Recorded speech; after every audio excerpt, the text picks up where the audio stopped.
Ladies and gentlemen, welcome back to The Talking Point. It's World Cup time, baby. We've done the Ronaldo story. It's out of the window. We're looking straight ahead to the World Cup. More fun things to talk about than boring Ronaldo, to be honest.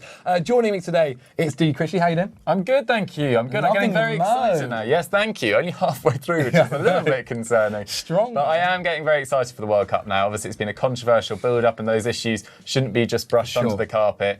But I'm excited that the actual football is about to begin. Indeed. Headers, Henry Hill, how are you doing? You're joining me again? Still on the show. No, good, thank you. Yeah, similar to Dougie, it's a bit of a weird one, but I think just because it's such an open World Cup, really, I think there could be shocks and surprises everywhere. A few teams that we haven't maybe seen as much as normal. So yeah, on that regard, I am very excited. Interesting. Well, this is The Talking Point where we get you guys at home involved. So, none other than the Euro expert is joining us. How are you doing, buddy? Woo-hoo! I'm doing very good. It's been a while since I've been on here, but it's good to be back on. Amazing. Thank you so much. Now, the reason Alex is here today is to talk about England, because that's what we're doing. I'm very excited for England at this World Cup. I think they're going to go very, very far. One of the titles that we're thinking for this video is Predicting England's World Cup Journey, lads. So we're going to be talking a little bit about that. Now, my first question to you boys, Dougie, I'll go with you. I'll start with you. Who is England's most important player? Oh, well, I think there's a very obvious candidate here in Harry Kane, but I want to talk about Jude Bellingham, because I think if England are to have a good tournament, and by that I mean a quarter-final or beyond, I'd be quite satisfied with a quarter-final at the moment, given our form going into this tournament. I think Jude Bellingham's going to be absolutely essential to that. I think he's been phenomenal for Dortmund once again this year. I think it's, 4 goals in the Champions League. He's sort of become more consistent in the Bundesliga as well, getting slightly less frustrated with his teammates, which seemed to be the thing holding him back last year, if anything at all. And it just feels like alongside Musiala, alongside Gavi, Pedri, he's part of that new generation of midfielders really coming through who are going to, dominate the world scene for the next 10 years. So a good tournament for Bellingham, one of the few England players in great form at the moment, will make a massive difference. Yeah, indeed. England players aren't necessarily the best of form. Alex, do you agree with Dougie? Is Bellingham one of the most important players? Is he your most important player? He wouldn't be my most, but he's definitely one of the most important. I was actually looking at the stats before I came on, and I saw that his tackles, interceptions, dribbles and shots have all gone up per 90 since last season. It's rare you see an increase like that. But my most important player as an England perspective would be Raheem Sterling. I mean, we know Kane is going to be starting up front. And I think for England, where you do mix between sitting back like a really counter-attacking team and then sometimes having to unlock deep-sitting teams, Sterling is one of the few players we have who has the pace to hit teams on the break, but also the 1v1 ability to take someone on and call something in the defence. I know he hasn't been in the best form for Chelsea this season, but he'd still be my most important player for England. Interesting. I mean, do you even think Sterling starts for England? There has been debate about Sterling and whether he even starts in the front three for England. No, I do start Sterling. You do start Sterling. Okay. I think that his record for England is just so remarkable, and obviously Rashford has had a great few months, but I just think that Sterling's been one of Southgate's go-tos for a long time, and I think for those reasons, yeah, he has to play. And also, I mean, on that kind of logic, I just think Pickford is going to be huge again for England. So Pickford's your most important player? Well, okay. I agree with Dougie. I think that progression from sort of midfield into attack, which we really lack sometimes with the double pivot of Rice and Phillips. Yeah. I think Bellingham coming in really does solve that problem a bit better than we've seen previously. However, the defence is obviously a lot more shaky than we've seen in previous years. I think John Stones has a huge tournament ahead of him as probably the only sort of consistently performing centre-half in that team. But yeah, Pickford is going to be called upon a lot. He's stepped up so much for England at the last 2 major tournaments, and I just think he's now, in his 40s caps. He's really cemented his place as the number one, despite a few threats from other goalkeepers. I think once again we're going to turn to him, and he's going to be the last line of defence, and he might drag us through a few games where it looks a bit shaky. Yeah, I mean, Ramsey and Pope, bless them, having fantastic seasons, and they must be gutted. Al, I wanted to mention there, obviously, Henry kind of mentioned the defence of England. How are we feeling? Because for a long time, the past 2 major tournaments, England have kind of played their football off of the defence. You mentioned about it being conservative, counter-attacking, and that's when Harry Maguire was playing unbelievably well and so on and so forth. Kyle Walker was fit and playing. He's coming back from injury. How are you feeling about the England defence going for this tournament? Maybe not as pessimistic as other people. I mean, stepping back and looking at Gareth Southgate, I feel like he's actually got a little more progressive than the 2018 World Cup. In that World Cup, we played exclusively in a back three. For the Euros, people tend to forget we actually played a back four for a lot of the time in a 4-2-3-1. And I think recent fixtures where the pressure's piled on, might be a bit of an awakening moment for Southgate to realise I can't just sit everyone back. I can't play Trippier at left wing back. I have to be a little more progressive.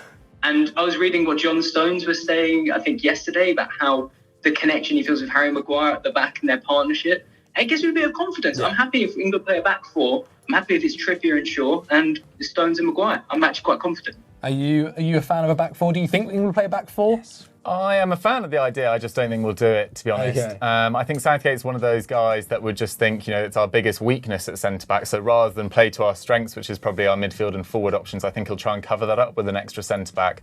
I do have some concerns about Maguire being thrown into the white-hot heat of a tournament and a white-hot heat in Qatar. But that's a side question. But yeah, having played so little for Man United, I do slightly fear for that. And so that's why I'd probably angle towards a Ben White, Stones, Kyle Walker back three with Trippier on the right and Shaw on the left. The thing is, it's quite difficult to predict because the opening game is going to be against Iran, who are going to sit back. It's Carlos Queiroz, who is famously negative when it comes to leading his teams out. And fair play if he's got this Iran side. I saw 3 games in charge, scored 3, sort of 1-2. You know exactly what to expect from that Iran side. And then Wales, obviously, they do have Gareth Bale, but they don't have tons of sort of attacking talent beyond that. Wilson, but apart from that, yeah. Exactly. So I don't think it's going to be hard to judge what England should do based on the group stages. And USA, I mean, a lot of talk that they're not really setting up in the way they should be going into the tournament, really muddling to find their best 11 at the moment. So England can afford to go for the back four against a lot of these teams, or at least be more attacking. It's when we get to the knockout rounds, it's when we maybe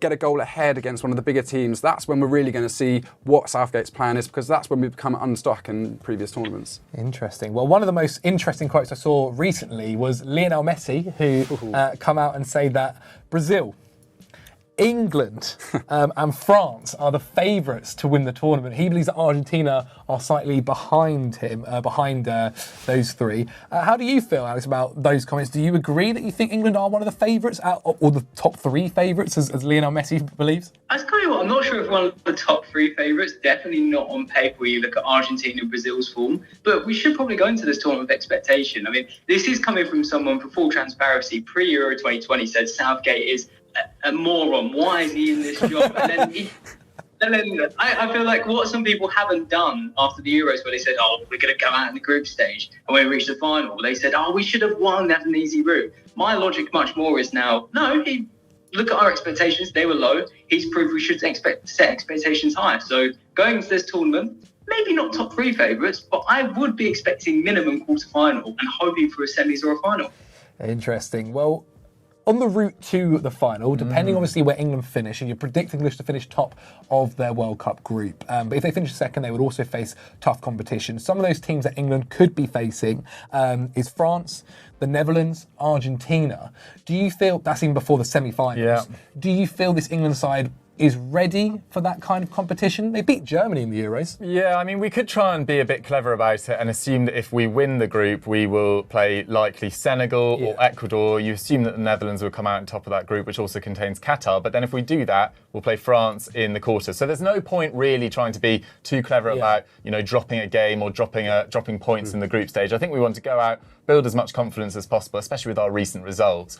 I would worry if we came up against the Netherlands, to be honest. They've been in fantastic form under Louis van Gaal. I mean, everyone knows about their big name players, but the likes of Jurrien Timber coming through, he's formed a really nice back three with Nathan Ake and Virgil van Dijk. Matthijs de Ligt hasn't even been starting for them recently. We've got Frankie de Jong, obviously. Cody Gakpo's been in phenomenal form so far this season. Memphis Depay, of course, always steps up for the Netherlands on the biggest stage as well. He's got a phenomenal international record. Senegal would be less of a worry for me, given Mane's injury concerns, but they've still got numerous big names players, the likes of Mendy, Koulibaly, Idrissa Gueye, Ismail Assar, Mendy from Leicester City, of course. So there's so many options in there. But to be honest, I would really fear the Netherlands, but with Senegal's injury or issues around Mane's fitness, I'd be confident of the quarter-final place. But if we finish top of our group and beat the second team from Group A, we'll likely play Argentina in the quarters, who haven't lost since 2019 in the semi-finals. I think it's about 35 matches. So either way, I just see it ending in the quarters. But I hope I'm proven wrong. Okay, so your prediction is the quarters for England then? Yes. Interesting. Henry, what are your predictions? And what do you also consider success for England? I think a quarter-finals could be a success if the brand of football looks good and it's positive and England look like they've really gone out on their sword. Because, as I was saying at the start of the show, it's so open. There are so many teams that if you get to a quarter-final, suddenly you go, you know what, we can go for this, we can do this. And I apply that to a lot of minnow sides as well. Minnow sides typically Denmark, Serbia, etc. Yeah. So I think a quarter-finals is the minimum that we can expect. But if we get to a semi-finals at a World Cup again, back-to-back sort of World Cup semi-finals, that would be a stunning result. And I don't see why not, if we get to the semi-finals, why we can't think to have a go. Because we do have Harry Kane. We do have one of the sort of elite strikers in world football. We've got some of the best midfielders around in Declan Rice and Jude Bellingham. So I think sometimes we give too much credit to other teams and the weapons that they have and sort of automatically sort of relegate our ones. Other teams will fear us. I think Messi's talking an element of sense. Yeah, if they come up against us, they will have to plan to adapt to us. And on those, football can switch so quickly. I do think that England do have an opportunity to do some damage here. I just hope the brand of football is more positive than we've seen at previous times. Okay. So if it's positive football and maybe a quarters, you can kind of live with that. Yeah. Interesting. Alex, I want to come to you then, finally. What is your predictions? But also, what do you think the future is for Gareth Southgate, depending on how this tournament goes? I'll start with Southgate, to be fair, because I think no matter what England do, I think the right thing to do after this tournament is to step away. But I really want Southgate to stay in the England setup. I mean, I've been growing up expecting England to fail, and like when people say, you know, he's had easy runs, my most memorable tournament was 2016, the Euros, where we got knocked out to Iceland. So I think what Southgate's done for the culture of English football has been so monumental that if he leaves management, he should be going to technical director role. Like he should be overseeing things still. As for predictions, I've left that ambiguous because I find it really hard. I think all you three can agree, would be able to agree with what I'm about to say is I can't actually think of a team who easily dominates England and wins. We were penalties away from beating the best team in Europe in Italy. The issue is I can't think of a team that England easily beats themselves. Because we can't score a goal. We can't concede a goal, but we can't score a goal either. So I'll try and be optimistic. I'll predict quarterfinals, but I'll be really disappointed if it's anything below that. Okay, I think that's fair enough. Especially with the quality that's in that England team. Dougie, then, I do want to finally touch then on that Gareth Southgate point. What do you think he should do, depending on what happens? If it is the quarterfinals, so your prediction happens, what is the next step for Southgate? I think every manager, particularly in international football, has their shelf life, to be honest. I think it's difficult to go into, what would it be, his fourth major tournament. Luckily, though, the gap is not that big between these major tournaments. He had the Euros last year, World Cup. I think it's Germany in 2024 in the Euros. England would go into that tournament, given the fact it's in Germany, a nation that lots of these players have experience of playing in the Champions League or playing in, for their clubs. If Jadon Sancho returns to the England squad by then as well, England would go in as strong favourites for that as well. Having said that, I think it might be time to just try a different style of play. I think he can walk away with his head held high. Even if this ends in a disaster and we get knocked out in the groups, which I don't personally see happening, or the last 16, which might happen, I think he'll still be remembered as one of the best England managers ever, and rightly so. And I wouldn't be joining the Twitter brigade, calling for his head if we managed to draw against Iran or something like that. So he should either way walk away with his head held high, but I think it just might be time for change, no matter how well it goes. Yeah, fantastic. I mean, it takes a special kind of manager to be an international manager. Sometimes it's a different job altogether, and it would have to be the right guy coming in who wants to take on this mantle that he's left, because he'll be leaving England in unbelievable shape, certainly compared to what he found. But if you look at like Zlatko, Dalic, etc., some of these, even Scaloni going in at his first job in management, it's not easy. You never quite know who's going to be good at it in many regards. And Southgate's proven that he's almost the perfect man for the job. But yeah, I agree. An evolution of the football would be interesting to see, but yeah, he would leave with his head held high if he decided to walk away. But who knows? Maybe we do even better than we're all predicting. Yeah. And win the competition. What a note to finish on. But to be honest, I think if you win it, you probably step away as well. Yeah. But that's a whole other debate. But guys, thank you so much for watching The Talking Point, the Euro Expert. Thank you so much for jumping on. I really appreciate it. If you guys want to check him out, his details will all be in the description below. Make sure you do that. Leave a comment on what you think about England, how far they will go in this tournament. It's only a couple of days away now. Oof. If you're not already a member of the Football Daily subscribers, click that subscribe button, like the video, and we'll see you very soon.